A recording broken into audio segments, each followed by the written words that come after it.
Hi, this is Amber Hurley from Amber Hurley Entertainment. Today I'll be sitting down with Jay Whitaker from Organic Money. How you doing today, Jay? Good. How are you? Good. All right. So how you feeling about what's currently going on in today's time? It's like the worst nightmare coming true. It's a lot. It's like a black swan event. It's something that was hard to predict as far as what event was going to get us to this point. Right. But it was inevitable. It was going to happen. Okay. And the biggest issue I have is like the economic turmoil what's going to have on the country, and that's actually bouncing back from this. Okay. So I mean, we've been talking about this for a while now, as far as just gearing up for a crisis in general. Did you know that the crises would hit like this, as far as this pandemic with the coronavirus?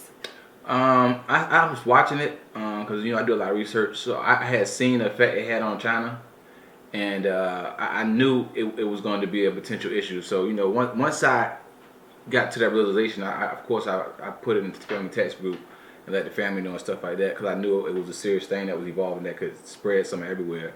But as far as that, I know this was going to be the straw that broke the camel's back. No, I didn't know this per se was going to be it. You know what I mean? Okay. This pandemic. I don't think nobody could have guessed it.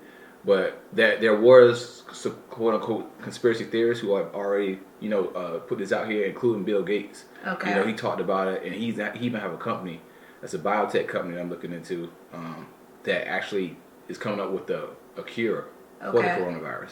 So it's already been said before that things like this could happen, but I don't know to this effect that anybody ever thought something like this could put the world in. Yes, this severe. Yeah.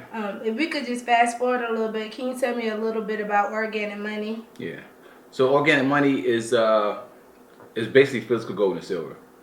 I learned about gold and silver after taking this course. It's Rich Dad Poor Dad course. It was a great course. I had just graduated from college. I went to Virginia State.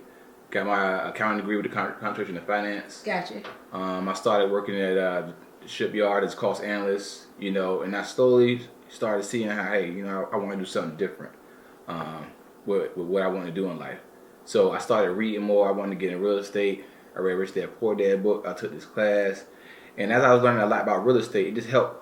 Taking those classes helped me transform my thought process. Okay. And it helped me start my reading. I really didn't read even in college. You know what I'm saying? Right. To be honest, and to actually start reading after college, it was great. It was like a awakening for me. So I started doing a lot of research on housing, and I was figuring out how we was in a crisis in 2008, 2009. And that's when I graduated from college. So I'm like, that's probably why it was so hard for me to get a job at first. Right. So I just started putting things together, man. What I've noticed from real estate was that what was going to be bigger than real estate was physical gold and silver. Okay. So I was kind of upset, and I was like, why nobody ever told us about this? You know what I mean? And where did you get that information from? So it was a class I was taking, the Rich Dad Poor Dad class, and one of the speakers, he had threw that out there. He wasn't dwelling on it, but it just stuck with me always. Because I always like to be ahead of the game. So when he said that, I was like, well, it's going to be better than real estate. Like, why?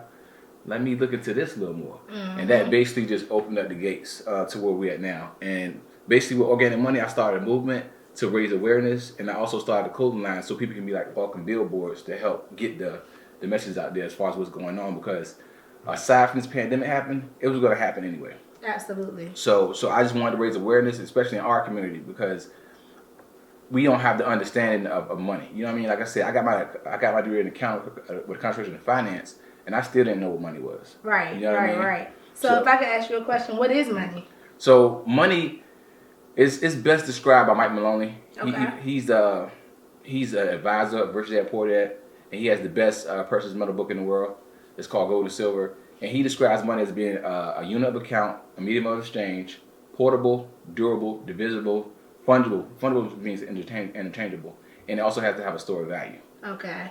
So that's what money has to be. The difference between currency and money is that currency doesn't have a store of value. Money does. Okay. So a lot of people, with a lot of rappers and guys putting money, quote unquote, money to their ears, that's not money. That's currency. And this is the scary part what's going on now, because economically everything has stopped. It's like businesses are shut down, and when currency stops, it dies. Okay. All right. So what has to happen right now is the Federal Reserve Bank, they have to actually print this money out in order to keep things flowing, because people are stopped. They can't go to work. We on quarantine. Right. You know, some states are on lockdown.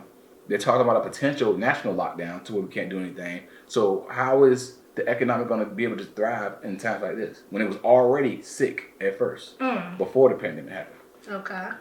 So with that being said, what would be like the proper game plan to move forth with what we got going on right now? Like as far as the pandemic, like how can the people be more aware and more knowledgeable about how we move forth? Yeah, so basically, this is the best thing about what's going on right now because we're in the financial storm. Okay. We have to find our umbrellas. You know what I mean? And not only that, like this is a great time for us to sustain wealth. And it's simple, man. It's buying hard assets. And the rich have always been aware of this. Like I remember I used to laugh at rich people like buying $1 million paintings. Like why are they buying paintings for $1 million? Like what does that make? But it holds value. You get what I'm saying? Yes. An asset, anything that makes you money. A liability, anything that takes money away from you. Right. You know what I mean? So we gotta put our money into those type of vehicles. Because right now, savers are losers. If we still got that shoebox mentality that we had in the 90s, where we just stashing money, we're losing. Right. And okay. that is also driven from interest rates with the Federal Reserve Bank. The Federal Reserve Bank during this pandemic, they just went to 0 interest rates. You know what I mean? So you're not making no interest off your money. And what I think they're going to eventually go to is negative interest rates, where they have to charge us to put our money inside these banks. So it's a lot of changes going on, and it's happening at a fast rate. That's why we have to stay in tune with what's going on. That's why I thought doing this interview would be helpful for other people to understand. Absolutely. So, what if you don't have a lot of money? How can you be effective in a situation where you don't?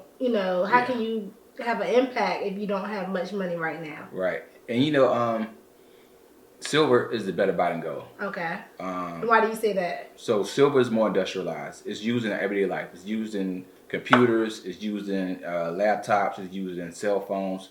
It's used in your TVs. It's used in surgical instruments when you get surgery because it's a biocide. It kills all the germs, and it's needed. Okay. For production in some of everything. So it's getting more used.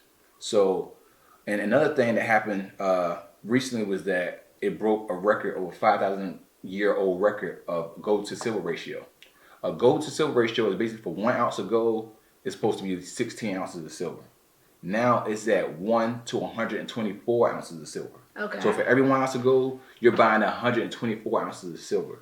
And that's a record that's been around for over 5,000 years before ancient Egypt. So what that tells me is that silver has a large correction to make as far as its pricing, and it's going to go up at a faster pace than gold is because it has to correct its normal comparison into gold. The word. Okay. Yeah. So how can the people actually purchase this silver and gold? Yeah, silver's only $20. So you were saying like, how can you do it if you don't have much money? Right. I mean, $20. I mean, they have different ways you can make money now. Man, you can sell old clothes on the internet. You know what I'm saying? You find an old shirt you used to like that you can't wear no more or something. You know what I mean? Like, this is the things we have to do now in order to sustain our wealth. If not, we are going to be poor. The middle class before the pandemic was already shrinking. And now it's going to happen at an even faster rate. So what we have to do now is take what's going to eventually be worthless and use it to buy stuff that's going to sustain our wealth. And that's hard assets like organic money talk about, which is physical gold and silver. If we take the little wealth we have now and buy these things, it's going to help us out as far as wealth is concerned. Because you can look back in history. Not one currency in the world has ever lasted the test of time. Not one. Every currency in the world has died. Every currency that ever has started died. The only money that ever stayed around was physical gold and silver. No one has ever outlasted them historically. Got you. So pretty much you're saying we need to go into like a financial transition. For sure. It's a wealth transfer going on. Okay. Right now. That's exactly what it is. Okay. It's a wealth transfer. So another thing that's happening too, they're trying to go to a cashless society. Okay. To where, the Federal Reserve just admitted they want to do the digital coin. So if they do a digital coin, then that's going to make, basically what they're doing, printing out money, they're killing the dollar, purchasing power. So they understand with them printing out all these trillions trying to get the economy back thriving, that it's going to kill the dollar ultimately. So what they're doing is already trying to get us transitioned to this digital coin so that they can leave the dollar.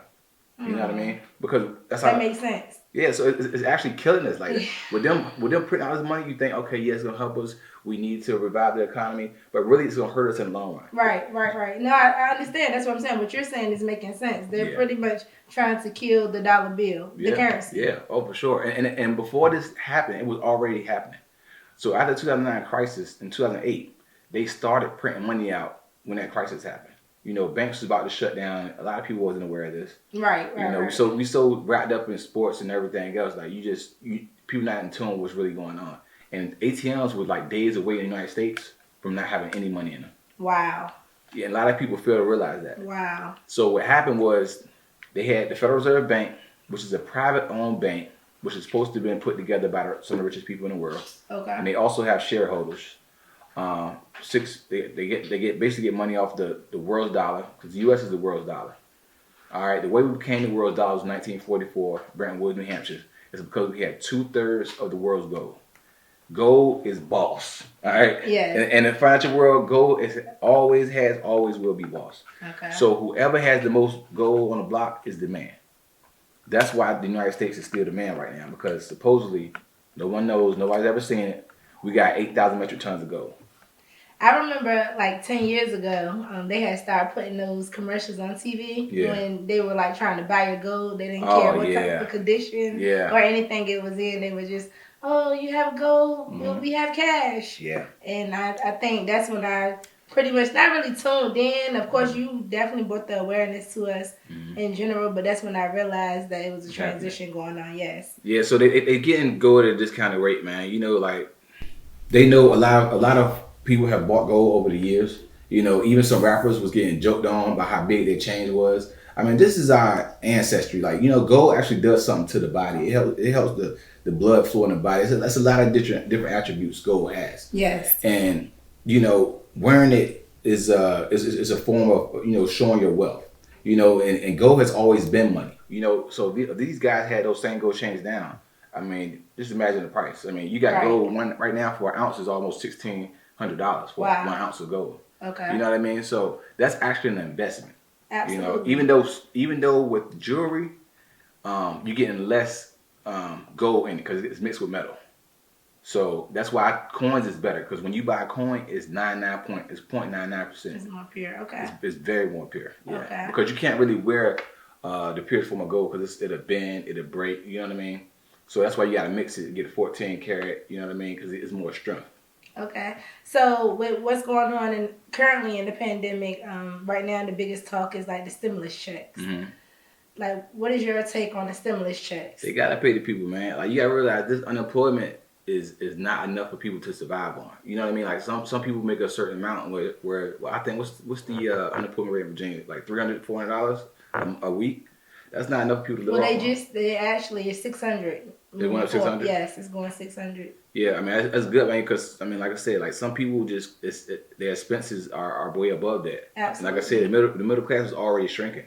So you're adding this on an already sick economy, man. It's going to cause turmoil. It's going to cause a lot of people to lose their tempers. You know what I'm saying? So what they're trying to do is keep everybody settled. Because like I said, we're on the brink of chaos, man. You know, and we got to keep as calm as possible.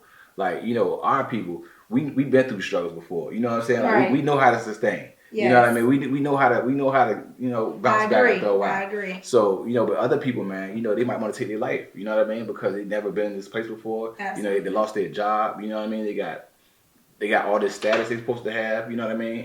And some people just can't deal with that type of stuff, man. But, you know, my biggest thing is that I hope that we can recognize what's going on as far as, you know, working these jobs who look at this as a number. You know, because everybody got laid off, or you know, some people even got fired. Yeah, already. The non-essential workers. Yeah. So I mean, it just goes to show you how, you know, you can be so loyal to something and it still may not be loyal back to you. You know what I mean? Because we talked about it a little bit before about how we have that industrial age. Like we no longer work a job, we take care of the rest of our life. Can you explain what's going on right now? Currently, we're in the informational age. Mm-hmm. Yeah. And we actually transitioned from the industrial age. Can you pretty much speak on that? Yeah. So I mean, we are in the Aquarian age too, where we are in the age of knowledge. Okay. You know what I mean? Yeah, so absolutely. You know, like I'm vegan now. It's in our hands. Yeah. So it's like we want information now. Like and that's making us better overall as people. Yeah. So instead of like just